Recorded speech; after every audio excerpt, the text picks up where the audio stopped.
edino image tokomona sitoyo panja sango ya Congo ayo panja sango ya Congo edino image panja sitoyo panja sango ya Congo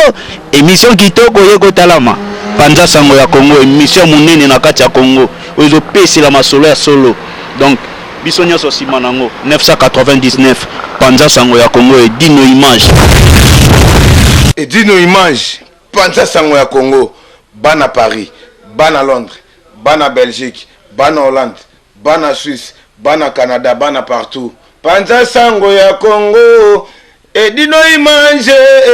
bolanda yango po yango ezana makambo ya solo eutaka na source edino image papa edino image ye azwaka tina source ata fin fond.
Patrick Malwavengi Global Express ya Malwavengi Maljono Bisadidi Hai baby you haikufi babi grave c'est chaud eza ya koyinda umela soki oye na agence ote veut dire oumela te. Global Express c'est Patrick Malwavengi Rue Lion numéro 25 babi agence ya grave agence ya munene oyo tozo kotinda bakoli na biso na Kinshasa bakoli na biso na Angola bakoli na biso na Brazza bakoli le koma kitoko il faut les canards Rue Lion numéro 25 et pas Patrick Malwavengi balobi Global Express suka l'agence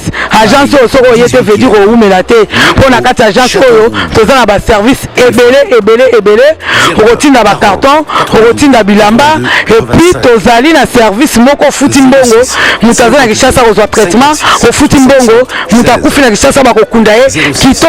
kitoko chez Patrick Malwavengi balobi service kitoko soko olingo oumela foya na Rue Lion numéro 25 na Global Express chez Patrick Malwavengi suka l'agence ba mama Paris bana bela ba fongole biso eloko ya kitoko vraiment ngo iumela atinda bilo ne kaka awa po bilo ne ko ba kitoko